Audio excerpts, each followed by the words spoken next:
இன்னைக்கு சுகந்தி சமையலில் நம்ம பார்த்தீங்கன்னா முட்டை குழம்பு வைக்க போகிறோம். ரொம்ப குயிக்காக ஈஸியாக நம்ம இன்னைக்கு முட்டை குழம்பு பண்ண போகிறோம். பார்க்கலாமா? அதுக்கு வெங்காயம் தக்காளி எடுத்து வச்சுருக்கிறேன், 4 முட்டை எடுத்து வச்சுருக்கிறேன். எப்படி செய்யலான்னு இப்போ பார்க்கலாம். முட்டை குழம்புக்கு தேவையான மசாலா எடுத்துக்கிறேன். தேங்காய்,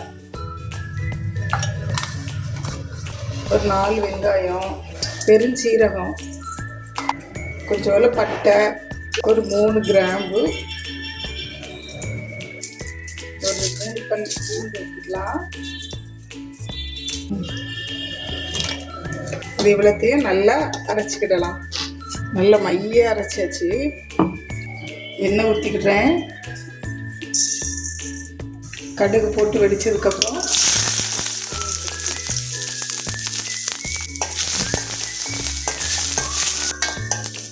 இந்த ஆனியன் மாதிரி கண்ணாடி பழத்துக்கு வரும்போது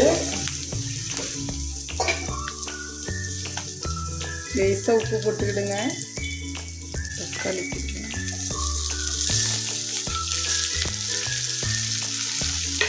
ஒரு தக்காளி வெட்டி வச்சுருக்கேன் போடுங்க. மீடியம் சைஸ் தக்காளி ஒன்று. வெங்காயம் தக்காளி கொஞ்சம் நல்லா வதங்கட்டும். நல்லா வதங்கின உடனே மஞ்சத்தூள் போட்டுக்கலாம். அதில் இஞ்சி பூண்டு பேஸ்ட் போட்டுக்கிறேன். போட்டு அது வதங்கலாம். வெங்காயம் தக்காளி இஞ்சி பூண்டு பேஸ்ட்டு மஞ்சள் பொடி இது எல்லாம் உப்பு இவ்வளவும் சேர்ந்து வதங்கிருக்கு. கொஞ்சம் வதங்கி எண்ணெய் பிரிகிற நேரத்தில் நல்லா ஃபுல்லாக வச்சுருக்கிற மல்லிப்பொடி 2 ஸ்பூன் போட்டுக்கிறேன். ஒரு 3/4 ஸ்பூன் மட்டும் வத்தல் பொடி போட்டுக்கிறேன். இந்த நேரத்தில் நம்ம மசாலா ஊற்றிக்கலாம்.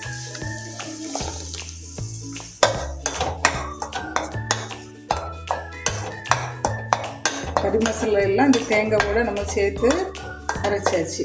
ரொம்ப ஈஸி தான் பார்த்துடுங்க. காலையில் நேரத்தில் குயிக்காக செய்கிறதுக்கு, பிள்ளைங்கள லஞ்ச் பாக்ஸுக்கு எதுக்குனாலும் கொடுத்துட்றதுக்கு ரொம்ப ஈஸியாக குயிக்காக செஞ்சிடலாம். கட்டியாக வேணால் நீங்கள் கட்டியாக வச்சுக்கலாம். நான் கொஞ்சம் தண்ணியாக வைக்கிறேன்.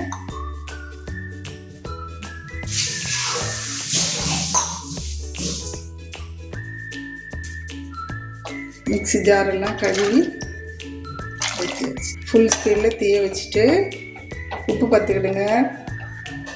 அவ்வளோதாங்க. இந்த மசாலா கொதிக்கட்டும். நல்லா கொதிச்சுட்டு பாருங்கள். இப்போ முட்டை ஊற்றலாம்.